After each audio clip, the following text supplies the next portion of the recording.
Damn, son, where'd you find this?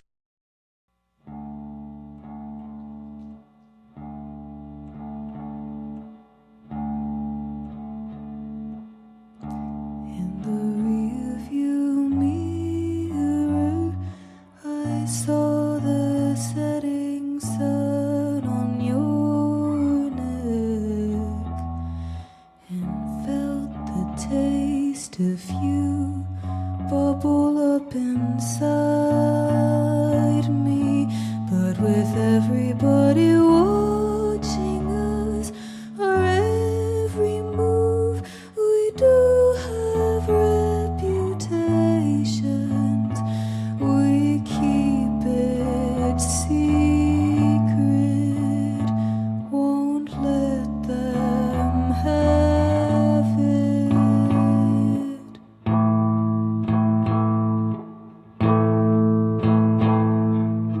So come inside and be with me, alone with me, alone with me, alone. If you would let me give you pinky promise kisses, and I wouldn't have to scream your name atop of every roof in the city of my heart. If I could see you once more, to see you.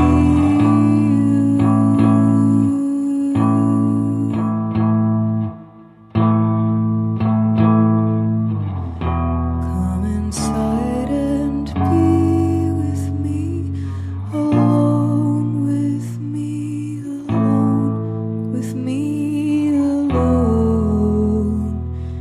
If you would let me give you pinky promise kisses, and I wouldn't have to scream your name atop of every roof in the city of my heart. If I could see you once more, to see you. If I could see you once more, to see you.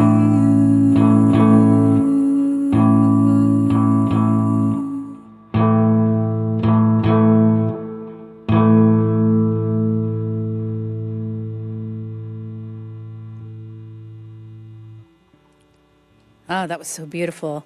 Mitski live on KEXP, the new album Puberty 2 out on Dead Oceans.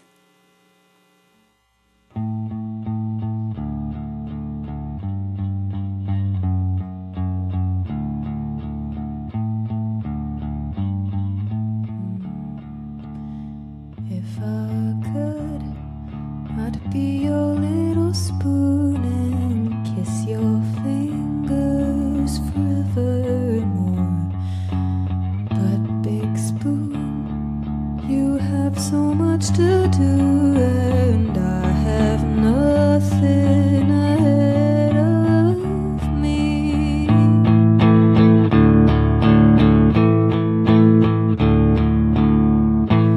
You're the sun, you've never seen the night, but you hear its song from the morning birds.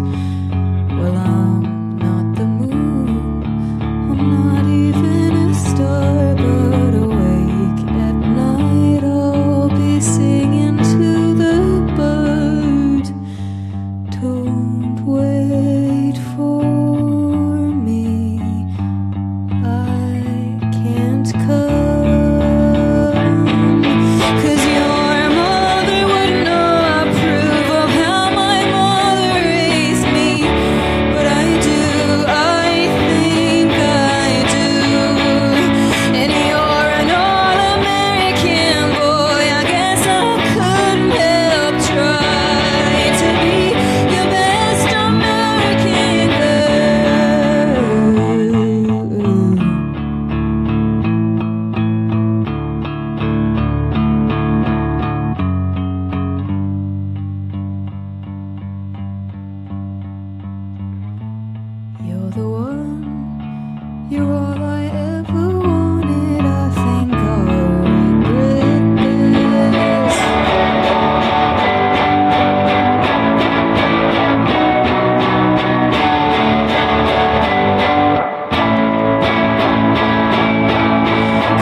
Mitski live in the KEXP studios, the new album Puberty 2. It's so wonderful to have you here. Thank you for having me. I know that growing up, your family moved around a lot, and I can imagine that that can be very exciting and add a lot of richness to your life, but probably also hard for a kid to pick up and move all the time. I'm wondering if music was always a part of that transitory period for you. I mean, you hit the nail on the head. Music is something that you don't need things for. It can be inside you without anything, and that's how I started singing, and music became my home, not to sound too cheesy, but things come and go. Any kind of material thing can be taken away from you, but music can't be taken away from inside your head. And so it really became kind of like a family member and a great love and a friend and a place to live and everything for me. You have a real confidence in your songwriting, and I especially notice it on your fourth album, obviously with a bunch of practice and playing out and becoming more confident. I imagine that comes over time. I'm wondering if any of the places that you traveled, which I've read are so many, did the music of those areas play a role in your music and songwriting? I'm sure it did. Granted, I didn't start writing music until I kind of stopped traveling and went to New York.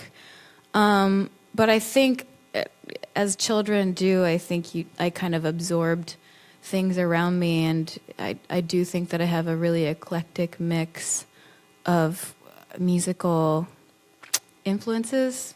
I have a weird musical history, I think.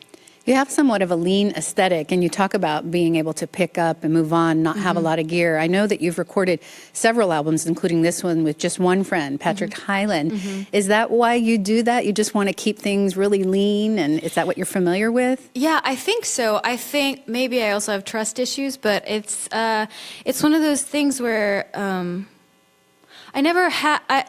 I want to make sure that the music can exist if everything went away. If, I got somewhere and there wasn't a guitar, or there wasn't good production, or I got somewhere and there wasn't a thing, I want to make sure that the music can still be played and still, be shared, because so much of my experience about getting somewhere and then seeing what's around me and using that as opposed to deciding beforehand what I was going to use.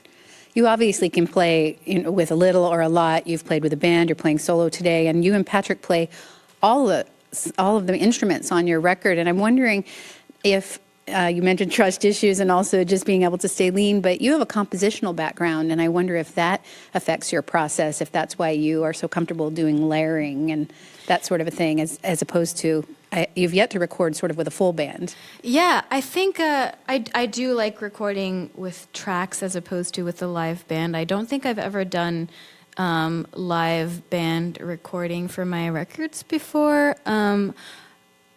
Like I said, I'm not a production-based artist, and a lot of people talk about how my records jump through so many genres, but I think it's just that if the main melody is there, the arrangement almost doesn't matter to me. Or if it turns out that the guitarist can't come in, for a studio session, then I'll just play a keyboard part, or I'll do it myself somehow. And I don't know. Like I said, I think it's just I'm composition-based as opposed to production-based. And you went to school in music, so you studied that. Yeah. I love the album title. It took me a while sort of to get it, but tell me a little bit about what you were thinking, Puberty 2.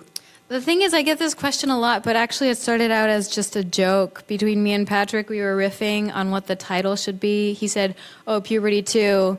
Puberty 2, like a blockbuster movie. Yeah. Mutant Ninja Turtles, too. Yeah. Just sounds like the worst thing, puberty again. But, and I just latched on to it, and maybe in 5-10 years, I'll look back and be like, oh, that's the deep, Freudian reason why I named it Puberty 2. But right now, it kind of just sprung from a joke. Well, it's a great record full of wonderful songs, and thank you. You can find all kinds of places, as you say, to go in there. What have you got next for us? I have My Body's Made of Crushed Little Stars, and then I have the last song, A Burning Hill. We're live in the studios with Mitski.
but I'm not afraid to die. I better ace that interview.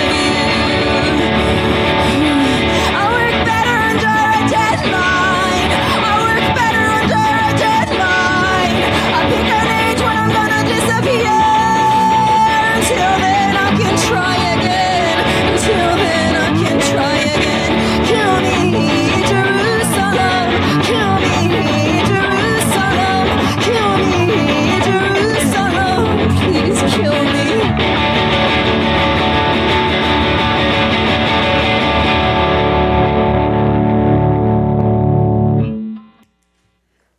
Mitski live on KEXP. I read somewhere that you said you have a photographic memory of emotions. Yeah. Tell me about that. Well, it's just that it's really handy in songwriting because something can happen 3 years ago and I can still bring it back so vividly. The unfortunate thing is like everything stays with me. I never get over anything because it's so fresh all the time, and as you get older, more memories pile up and it kind of becomes really loud in your head. But yeah, so I just remember everything clearly, and I scare my friends and family just, by being able to recall everything. That sounds intense. Yeah. You can kind of hear it in the song. You've got a little bit of anxiety running through your tunes. Yeah. We're live in the KEXP studios with Mitski, and one more track.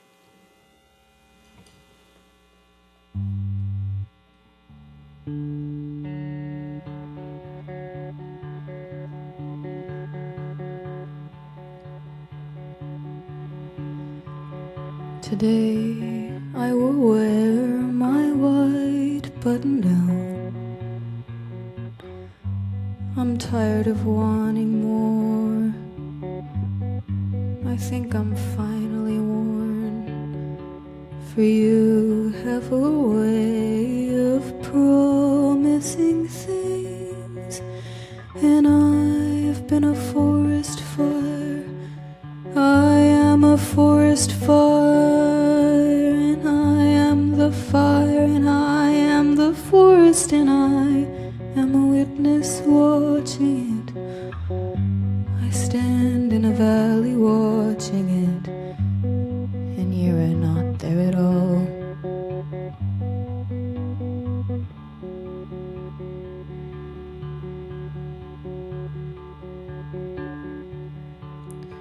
So today I will wear my white button down. I can at least be neat, walk out and be seen as clean, and I'll go to work and I'll go to sleep, and I'll love the littler things. I'll love some littler things.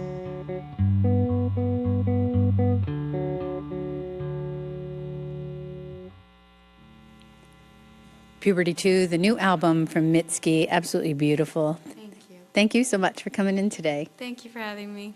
You've got it tuned to KEXP Seattle.